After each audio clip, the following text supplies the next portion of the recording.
नमस्कार, जय हिंद साथियों। उल्टी चार 420 में आपका स्वागत है दोस्तों। आज की इस क्लास में एनसीईआरटी सार संग्रह कक्षा 6 से लेकर 12 तक का वन लाइनर क्वेश्चन देखेंगे। इसमें चैप्टर होगा पॉलिटिकल साइंस का मोस्ट इम्पोर्टेंट चैप्टर, राज्य के नीति निर्देशक तत्व यानी कि directive principles of state policy. जैसा कि आप लोग को खुद ही पता होगा कि एनसीईआरटी सार संग्रह बुक बहुत ही इंपॉर्टेंट और वीवीआई बुक होता है और इस बुक से डायरेक्ट क्वेश्चन आपके एग्जाम में देखने के लिए मिल जाता है क्योंकि एनसीईआरटी बुक है। तो चलिए वीडियो की शुरुआत करते हैं। राज्य के नीति निर्देशक सिद्धांतों को भारतीय संविधान में शामिल किए जाने का क्या उद्देश्य है? तो इसका यह उद्देश्य है कि सामाजिक और आर्थिक लोकतंत्र को स्थापित करना। अगला क्वेश्चन है कि कल्याणकारी राज्य की संकल्पना का समावेश संविधान के किस भाग में किया गया है? तो राज्य के नीति निर्देशक सिद्धांतों में यानी कि भाग 4 में। अगला क्वेश्चन है कि भारतीय संविधान में किसके अंतर्गत पंचायती राज प्रणाली की व्यवस्था की गई है? तो राज्य के नीति निर्देशक सिद्धांतों के अंतर्गत। अगला क्वेश्चन है कि समान आचार संहिता राज्य के नीति निर्देशक तत्वों का भाग नहीं है किंतु समान नागरिक संहिता नीति निर्देशक तत्व है। अगला है नीति निर्देशक तत्व नीति निर्देशक सिद्धांत वाद योग नहीं है। अगला क्वेश्चन है कि संविधान के किस अनुच्छेद में उद्योगों के प्रबंधन में कर्मकारों की भागीदारी का प्रावधान किया गया है? तो अनुच्छेद 43 के क में। अगला है भारत के संविधान में समान कार्य के लिए समान वेतन के अधिकार का प्रावधान कहाँ किया गया है? तो राज्य के नीति निर्देशक सिद्धांतों में। अगला क्वेश्चन है कि पुरुषों और स्त्रियों दोनों का समान कार्य के लिए समान वेतन राज्य के नीति निर्देशक तत्वों में निहित है। अगला क्वेश्चन है कि राज्य के नीति निर्देशक सिद्धांतों में कौन सा अनुच्छेद अंतर्राष्ट्रीय शांति और सुरक्षा के संवर्धन में से संबंधित है? तो अनुच्छेद 51। अगला है राज्य के नीति निर्देशक सिद्धांत एक ऐसा चेक है जो बैंक की सुविधा अनुसार अदा किया जाता है। यह कथन किसका है?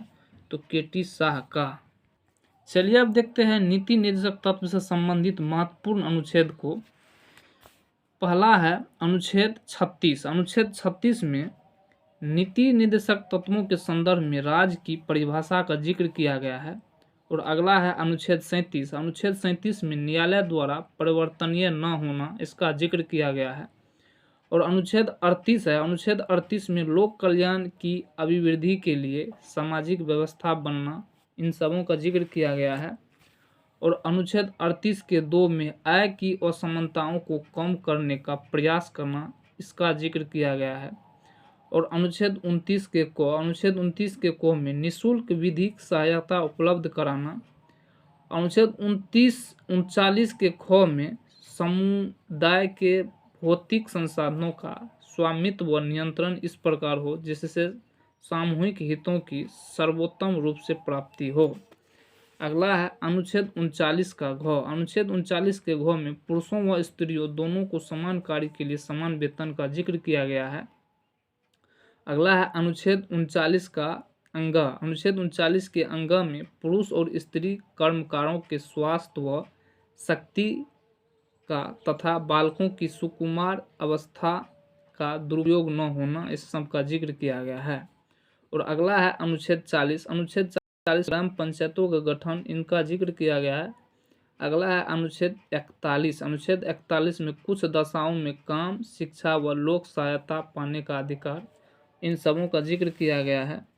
अगला है अनुच्छेद 42। अनुच्छेद 42 में काम की न्याय संगत एवं मानवोचित दशाएं तथा प्रसूति सहायता का जिक्र किया गया है।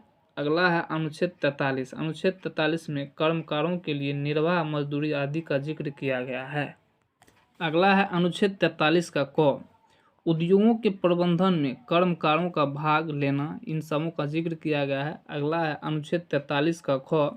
सहकारी समितियों के स्वैच्छिक गठन, स्वायत्त संचालन, लोकतांत्रिक नियंत्रण तथा व्यावसायिक प्रबंधन को बढ़ावा देना। अनुच्छेद 44 है सभी नागरिकों के लिए एक समान नागरिक संहिता। अनुच्छेद 45 के 6 है 6 वर्ष से कम आयु के बच्चों के लिए निःशुल्क व अनिवार्य शिक्षा प्रावधान। अगला है अनुच्छेद 46। अनुच्छेद 46 में SC ST दुर्बल वर्गों के शैक्षिक व आर्थिक हितों की अभिवृद्धि।